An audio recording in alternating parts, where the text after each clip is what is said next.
Hello, my name's Marcus, I'm Ffion. and you're listening to the Recovery Hub podcasts, Knowing the Score with Eternal Media. a drug education and alcohol education series of podcasts. This is a co-production between Eternal Media, Meddwl Ymlaen, Mind Our Future, and North Wales Area Planning Board.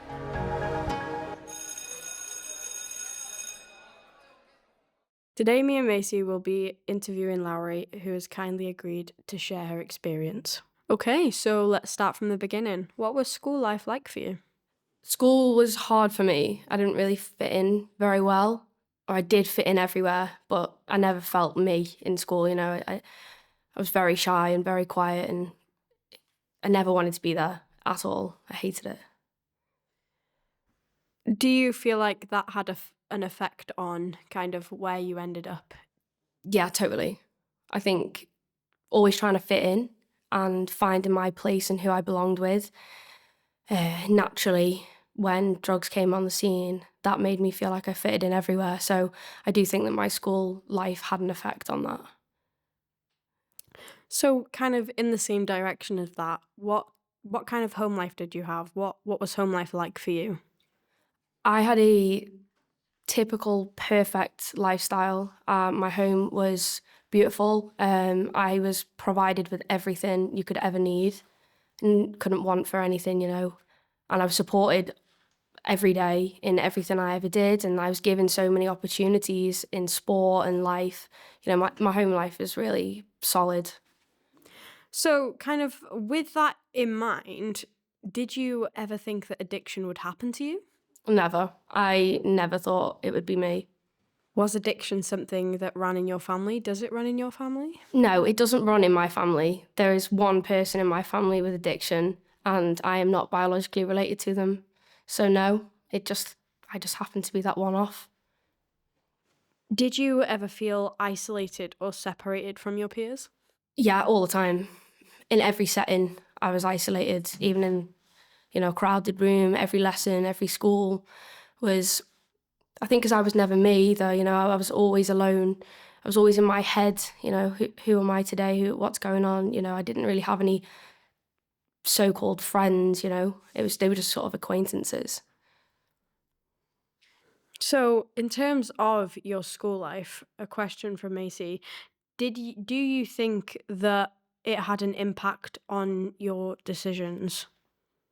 So, question from Macy, in terms of your school life, do you think your school life impacted your decision to take drugs? Yeah, I think so. That's where it started for me anyway, was school, with my peers in school and how hard it was in school. And I don't think I really cared about school. So I did, but I didn't want to care about it. So it actually worked really well for me. That's where it started. So another question from Maisie. Do you think friendships impacted this experience? I think friendships were probably one of the main reasons why my life went the way it was. My friendships are really complicated in school. You always have that group of girls that you want to be with, and they're not very nice people anyway, but you still want to be part of it. And I was part of it on the outside, and that definitely led to the feeling of isolation all the time, was, being the odd one out in the group and the one that everyone would leave behind, or you'd be walking on your own. And I just wanted real friends, like people that would be there for you through thick and thin, and it didn't feel like that. And I'd always gotten better with guys, and I know that sounds like pick me and that, but it's not, When I got different friends, things changed, but I felt really uncomfortable in my friendship group. So what kind of person would you say you were in school? I was a clever kid. I was very clever. I was in all the top sets, which I didn't like because I didn't want to be that clever person. I was an athlete. I lived for PE and sport, and I competed in every event school would put on. I was very, very shy. That was sport was my time to shine, my time to be in the spotlight a little bit. And I really excelled in everything, but I was very quiet, very in myself. Do you remember the first time that you took something? Yeah. Yeah, I do, yeah. I remember the first time I drank properly, which isn't where my addiction started, but I remember the first time I went to like a house party, and I couldn't have been drunk, but I had a few drinks and I felt on top of the world. But the first time I tried my substance of choice, I remember it like it was yesterday. I remember the feeling, and I remember thinking that this was it. This is what I was going to make my life, and that's what I did. So, how did you start? What did that look like for you? So I was at a party. School had finished that year, and I was at a massive house party, and we'd all ran off, and there was police, and it was chaos, and it was my first kind of time in that chaotic lifestyle as well. And a few of my friends put out some powder on the table in someone's random back garden that we just hopped into. And I said, I'm going to try that. And it was all the lads. They said, no, no. I said, no, I am. And I did, yeah. And everything changed. My whole life changed after that. Saying, obviously, you've said that you had quite an exhilarating feeling the first time that you did do it. But when you started, how did you feel afterwards, after you'd used? For the first few years, I felt really good. Every time. I used every day, every morning, every night, all throughout. I still felt really good. I was 17, 18. That's what I was supposed to be doing at that age. And I did feel good till I was 18. I started to feel like the worst person in the world because I let everyone down every time they found out. Every time they found out, I let them down. And it has a ripple effect because you feel guilty. I felt guilty. I'd use more on that guilt. So it was an endless cycle of guilt from the first year. What was your drug of choice at that point? My drugs of choice were coke, ket, alcohol and weed every day for about 5 years. And I loved diazepam with like all my heart. It was my best friend. But I couldn't sustain it because it was killing me really, really quickly. It was driving me insane, drove me into psychosis. You talked about feeling a lot of guilt. Do you remember the first time that you may have felt guilt as a result of your addiction? Describe that situation to us. Yeah, it was New Year's Eve. I was 18 and I had been in work. I worked in a restaurant and then I went out 2 hours tops and I come home and I was in an awful, awful state. And my parents, their hearts broke then. And they saw it and they were so angry at me because they didn't understand what it was. They just thought I was making bad decisions, which I was. And it was chaos that night. And that night I thought I was going to end my life. But I didn't, obviously. But that night was the first time I felt like I'd let everyone down. It was really powerful. Did your addiction ever cause you to feel like you were going to end your life any other times? Yeah, I was 19 and when I was 19, fuck. You want to take a minute? No, it's fine. When I was 19, I was going through probably the worst time of my life and everyone had kind of given up a little bit, like my parents, my sister, the rest of my family. They just really didn't want anything to do with me at this point, and I was still in psychosis. And the person I was seeing as well didn't want me anymore, and that was like my whole world, everything that relationship was. And I had a really awful night, and the next morning I just walked to the train station and stood on the bridge, and I just nearly jumped and luckily for me, a man was walking up with his dog, and it turned out to be one of my friend's dads. And he held on to me until the police got me because I was being looked for because I'd gone missing. And he held on to me until he wouldn't let me jump. So I got taken to a psych ward instead, which saved my life. That sounds really difficult and like it was a really hard time in your life. But you did kind of mention there how that made you feel. Did you feel like yourself, especially in those really hard moments? I think I'd become accustomed to feeling like a letdown, feeling like a failure. I think that's who I thought I was, that I'd never be any better. I'd never do anything any better. But I had no idea who I was. I still don't, but I really had no idea who I was, and I could just see no prospects for my future. I couldn't see a future because I lived every day like it was going to be my last, because in addiction, you never know if it's going to be your last or not. And you only have money for that day as well. You know, you spend it all that night, that day. And yeah, I don't know who I was, but I did feel for a long time like there was no point being here because I was never going to be able to sort myself out. Yeah, that does sound really difficult. Question from Macy. How would you say your mental health was overall? It's a strange question because some days I'd be on top of the world, depending on what I'd taken that day. I'd feel great. Depending on how much money I had as well, I'd also feel great. But I think really my mental health was on the floor. Obviously, I was suicidal most of the time. And the psychosis was really, really bad, to the point I'd harm myself and others. I was depressed. I'd spend 3 days asleep. I wouldn't brush my teeth. I wouldn't shower.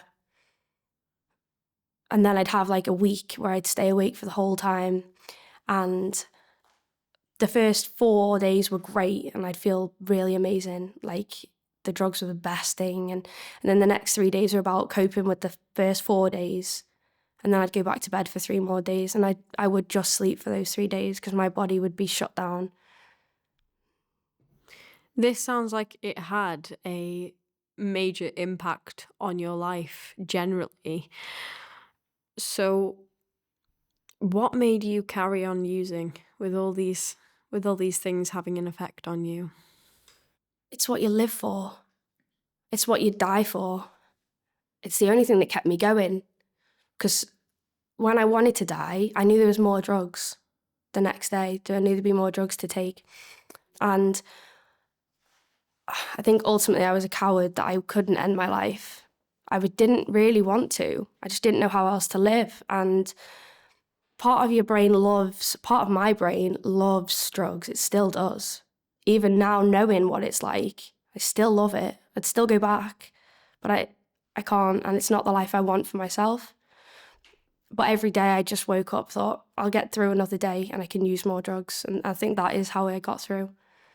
How much would you say you spent on your addiction daily, and how did you afford to carry on using?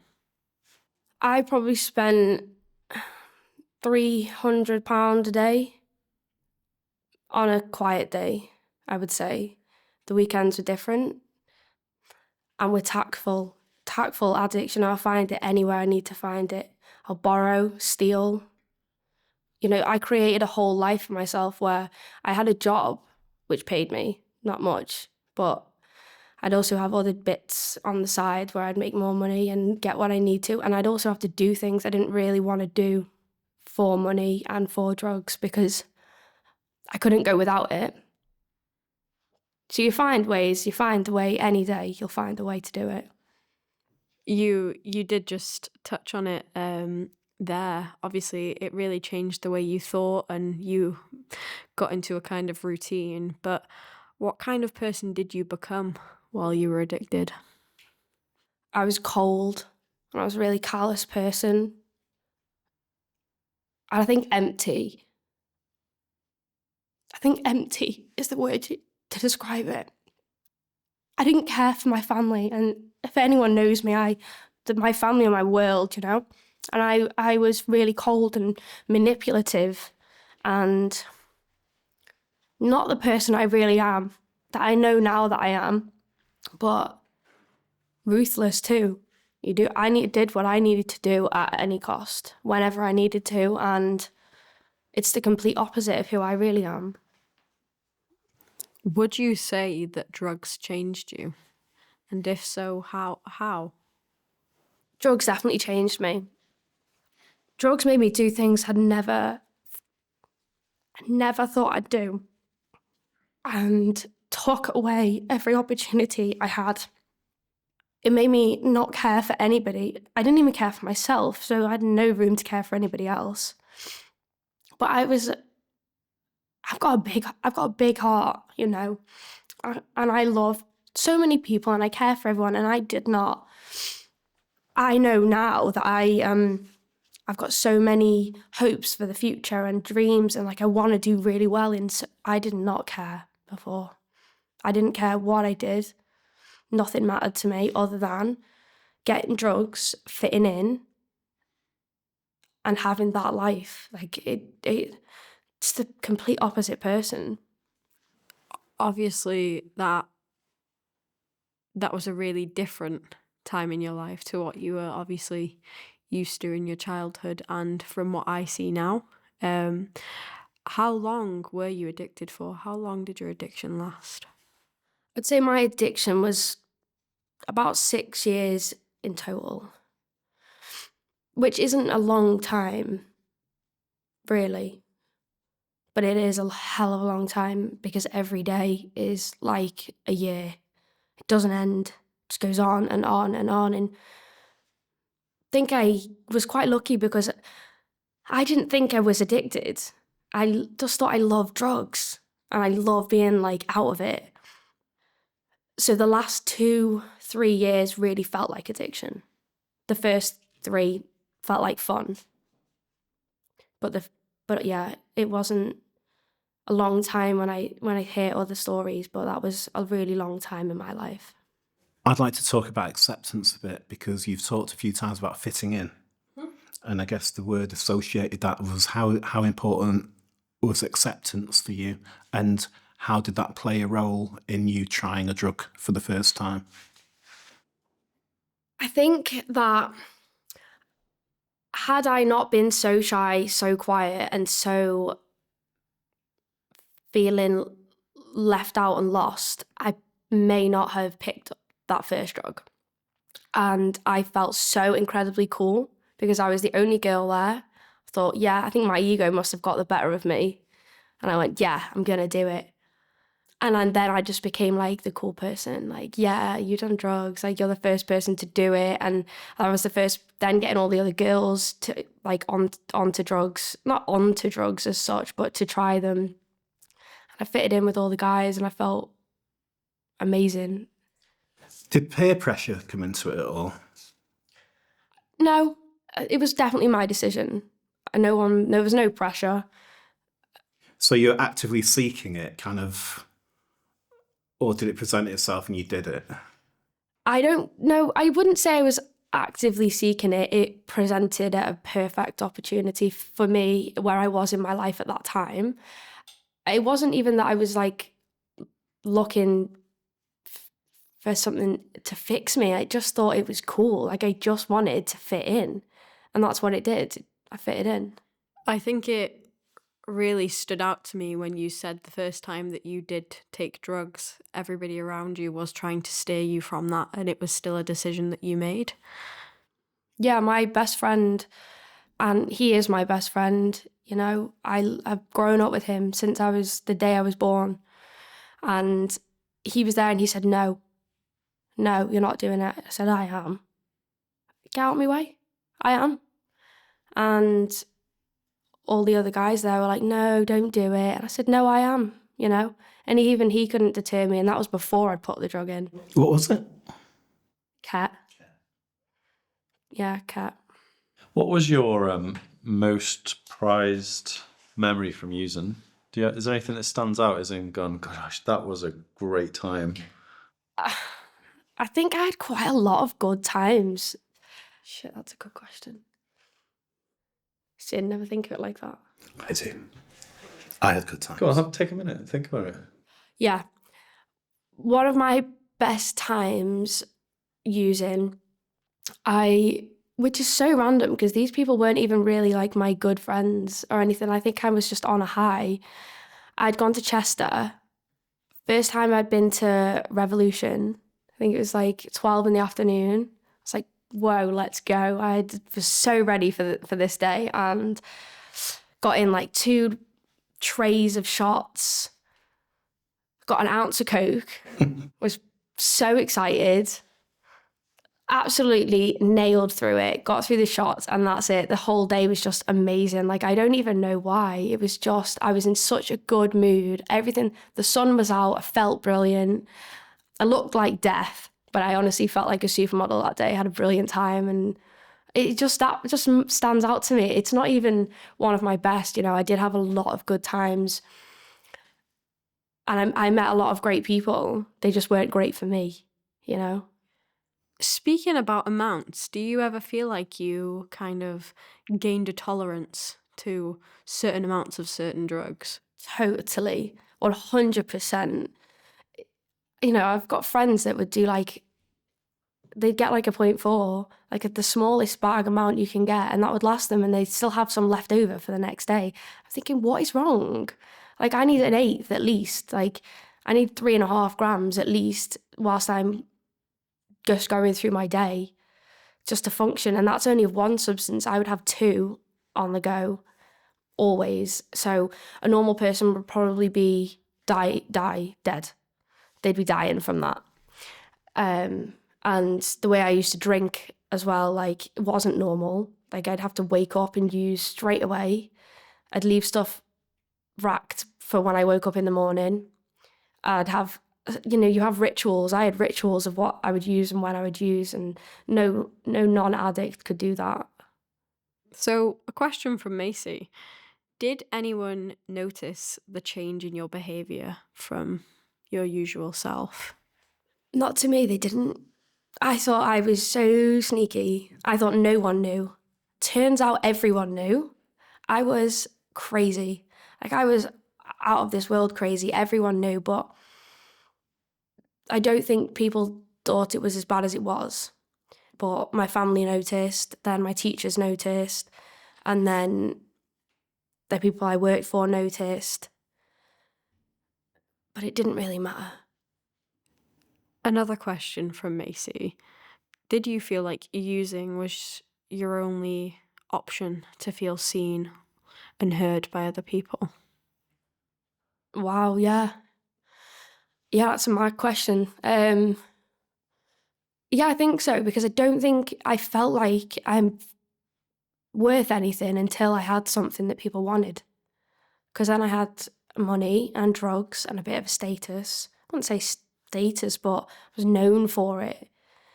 And I was mischievous too, so it was something people saw out in me, and it changed everything for me. Who I was friends with, who wanted to be friends with me. People that you would think, like, why do you want to be friends with her? You're like way older, or you've got like this totally different life. It did, yeah. How would you say addiction affected your family? Do you think addiction affected your family? Yeah. Addiction ruined my family. Addiction properly broke my family, and in ways that I'm not sure they'll ever repair from. My parents didn't sleep for like 5 years. They worried all the time, every day, that they were going to have the police round to say that I was dead, that I'd been locked up. My little sister couldn't look at me anymore. I didn't show up for any of them. And my grandparents were worried sick. No one saw me for so long, and when they did, I was just destroyed. And is actually, being asked that question today. Just this week, my sister was diagnosed with PTSD from my addiction. And she's 18. And she saw things she should never have seen. I put her in situations she should never have been in. And that broke my heart to find that out. That doesn't sound easy at all, especially with your sister. In terms of your family, how would you say they supported you? How did they support you? Was there any support from them? Yeah, my family supported me for far too long. They kept picking me back up, and I'd call and say, I'm so sorry, please, I'll never do it again. And it just meant I'd be more sneaky. They wouldn't know as much, and they'd let me back home. They'd give me more money. They'd look after me. And one day they stopped, and they had to, because they learned before I learned that they needed to let me fall apart. They kept giving me reasons. They kept giving me chances to use. They kept giving me chances and chances. And they cared too much. But I don't think anyone knows what to do with a family member that's going through it, let alone a daughter or a sister. How do you know that saving them is not saving them? I'm really sorry to hear about your sister, by the way. I'm curious to hear, have you managed to repair any of those relationships in your family? Yeah, we have the best relationship ever. We are so close. And my little sister's my best friend. I mean, she drives me crazy, but she's my best friend. I wouldn't be anywhere without her now. And I love my mum and dad and my grandparents, It's better than it was before because we're so open now. We did a podcast, me and my mum, with Eternal Media, on what it was like having a family member in addiction. And that was hard, really hard. And I heard things that I didn't even know. And it brought us closer because we were able to talk about what it was like from both perspectives, We're so close now. I love them with all my heart, And that's what's so crazy, is that I put everything before them. And I would be anywhere rather than be at home with them. I would have chose anything. But now they're my world. We're all in bits. You're amazing. I'm absolutely hooked on every word you're saying right now. Seriously.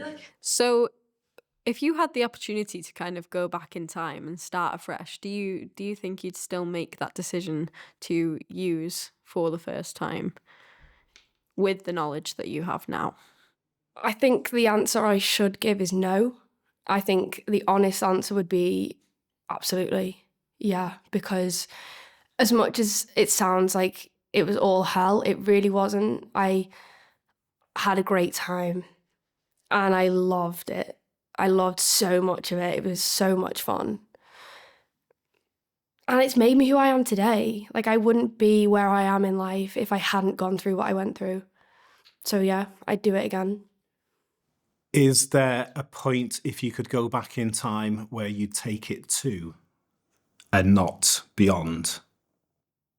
Yeah. I think I would have... There's one day in my mind that changed the way my addiction was, and I think was my downfall. And I think about that day all the time. And I often think, would I go back to that day and would I do that again? Because it really changed everything, and I think I still would go there, but I think I wish it was different. So could you tell us about that day? Yeah, that day I was working in a restaurant. I was on the bar this day. I was training because I was, just turning 18, I want to say. And I worked in a place where everyone knew everyone. It was all locals, you never really saw anyone you didn't know. And someone came in that I'd never seen before, and I was fixated. I was like, oh my God, who is this? Who is this woman? And the day is so clear in my mind. Maybe meeting her was possibly the worst thing that ever happened in my life. I had the best time, but it nearly killed me. And it still nearly does. You know, I met her. She left. Never thought I'd see her again. And then she came back that same day, and that was it. Everything took off. I finished my shift, went back to hers, hit the drugs pretty hard, and everything. When I say everything, everything changed there. I fell into this whole new world of older people. She was 17 years older than me at this time and had a husband, or I want to say nearly husband. And I thought I was so cool. I thought it was brilliant, and it really wasn't. That's where my addiction to diazepam started, in that relationship. That is where a lot of my trauma is based. That is where a lot of unknown incidences that I still can't quite put together happened. You know, when I think she used to call her house the House of Horrors, and now I realise why. You know, it was so crazy. There was so much money, so many drugs, this whole world that I should never have really been involved with, just from that one day, you know. Imagine if I never met her. I don't hate her and I can't blame her. But it's took me a while to get to that place, you know. Was there a point in your addiction where you kind of had the realization of, oh, I am addicted? Yeah, and you know, I joked about it as well. When the first time somebody said to me, do you think you're addicted? I went, yeah, totally, like joking. And I would joke, like I'd be like blowing my nose and I'd be like, that's defo cartilage. It was cartilage coming out of my nose. I've got a hole. I think I knew I was addicted to the substances. I don't think I thought I was an addict. I think I was just addicted to the drugs that I was doing at that time. And I thought that it would just stop when I felt like growing up. And that's couldn't be further from the truth, you know. I knew I was an addict, but I wasn't ready to do anything about it. I think once I admitted it to myself, it was a bit like, shit, you've got to sort it out now. Whilst you're in denial, it's fine. You can keep going, pretending like it's all okay. Question from Macy. What would you say was your exact turning point? I can pinpoint the exact day when I realised I needed to do something about it. Not that I did do it that day, but I know I'd been taken to some fellowship meetings, AA, NA, that kind of thing, in the summer of 22. And I was not ready still to admit what I was going through and what I had, this disease. And on my birthday in November, I said, I'm going to have a relatively quiet one. Now, I was turning 21. I'm an addict. It was never going to be a quiet one, but I really genuinely thought and believed in my heart that it would have been. And it wasn't. And that night I left, I realised I needed to sort myself out, but I couldn't do it that day. And I think it made that time then really, really hard. There was 10 days between the day I realised and the day I stopped. And it was horrible. Like, I was so depressed and I was really, I'd say, unconscious for most of it. Like, I was out of it. I don't even know where I was, what was going on, who I saw, what I did. And on the 10th day, my head went, I need to call my mum. And I called my mum and I said to her, I don't know what I'm doing. And I don't know where I'm going in life. And I really need some help. And straight away she said, come home. And I went home. I went to an AA meeting. I picked up my white keyring. It's a 1 day clean. And I went to rehab 3 days later. And all I had to do was admit to myself that I needed help, and I got it straight away. But those 10 days were really, really hard between knowing and stopping. Saying it was really hard, did you find that road rocky? Macy asks. Since I went into rehab, It's been pretty smooth, I'll be honest, because I was so desperate. I didn't know what I was signing up for. I put my fake tan on. I went and bought a new outfit. Took all my designer clothes with me and thought I was going for a holiday for a month. And I had a brutal awakening when I stepped into that rehab and met my counsellor. And the first month, 2 months in rehab were quite tricky because I fought it for quite a bit. I know better, you don't know what you're talking about, you're wrong, blah, blah, blah.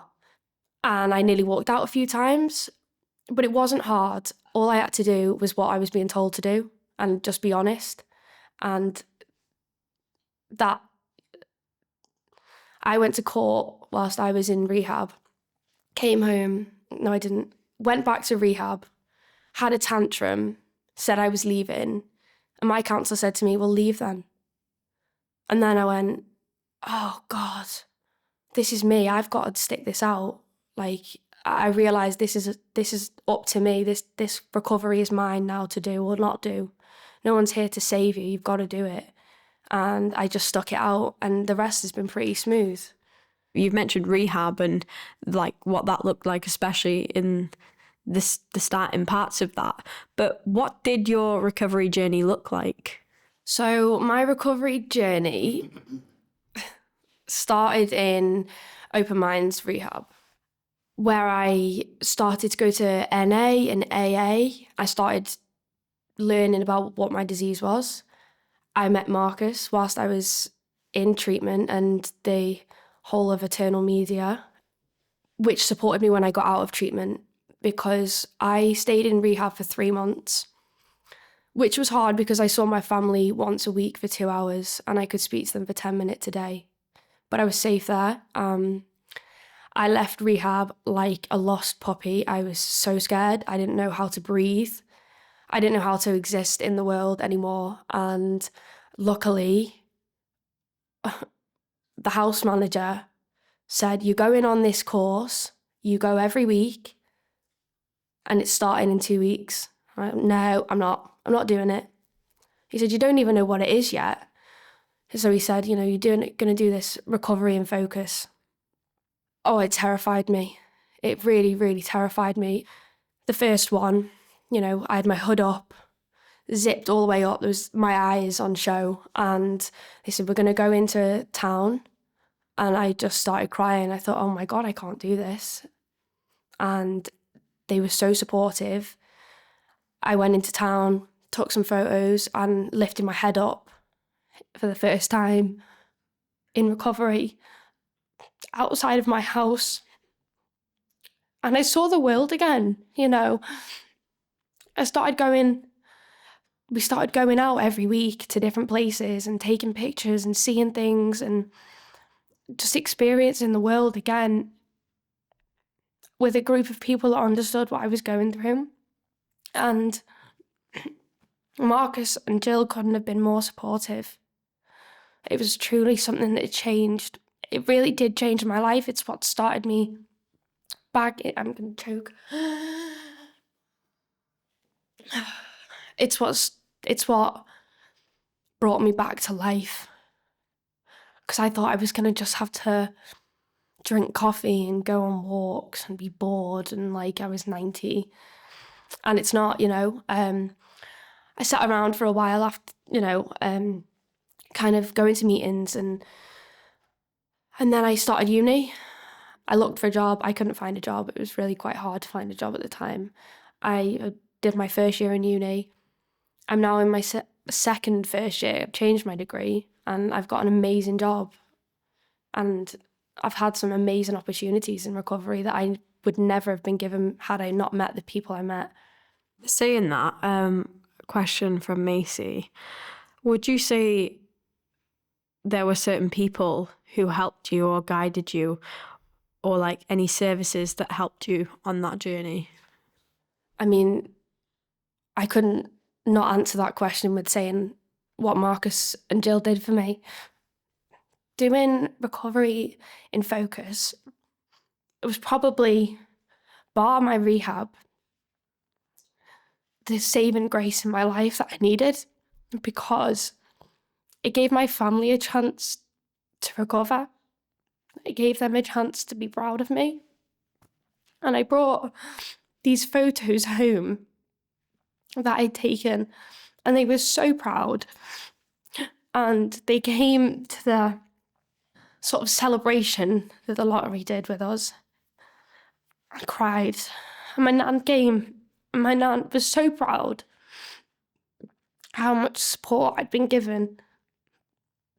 So I would say, Marcus, Jill, Eternal Media did so much for my recovery and gave me the confidence to lift my head up and live life again. I've got to say Open Minds, because they got me clean and they kept me clean and taught me some really hard life lessons. And of course, I have to say NA and AA saved me.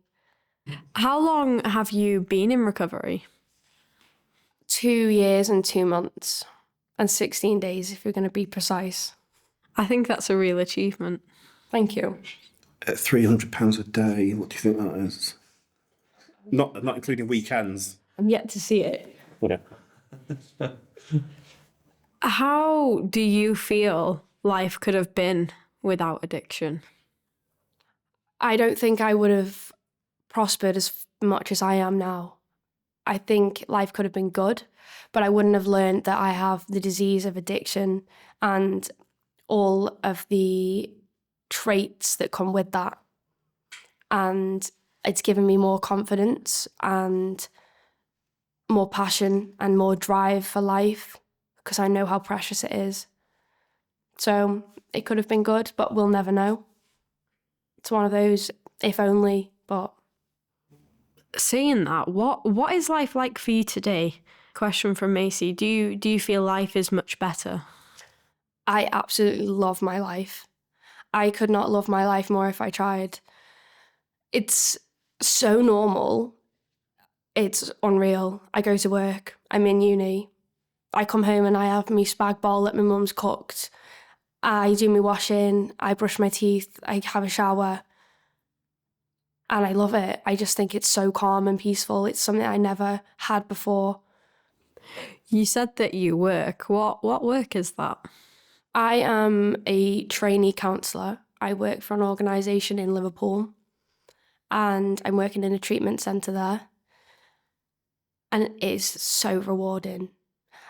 It makes me feel like I'm doing something with the pain I went through and helping people get out of that the way I did, I hope.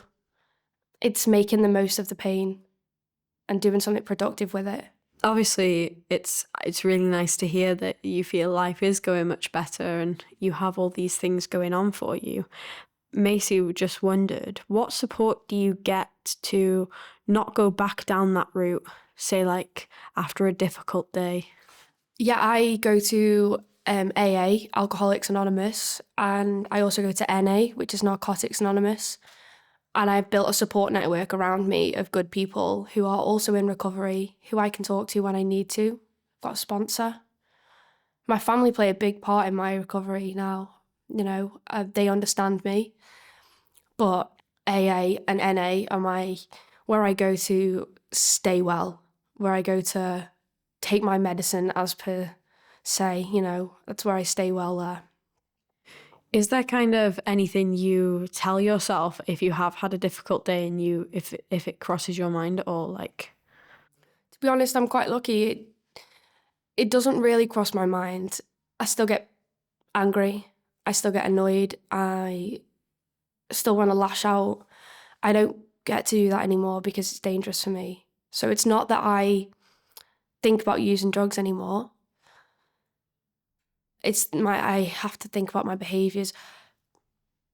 But saying that, when I'm happy, sometimes I think, oh my God, I could make this even better now and I could have some more drugs.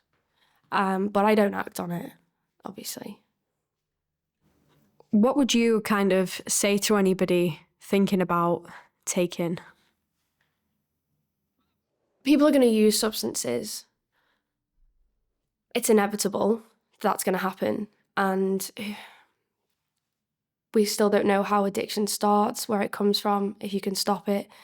Well, we know you can stop it, but just think about your family. Think about what you're going to do with your life if you start taking those substances, because you may be that person that does get addicted. I never thought it would be me, and it was.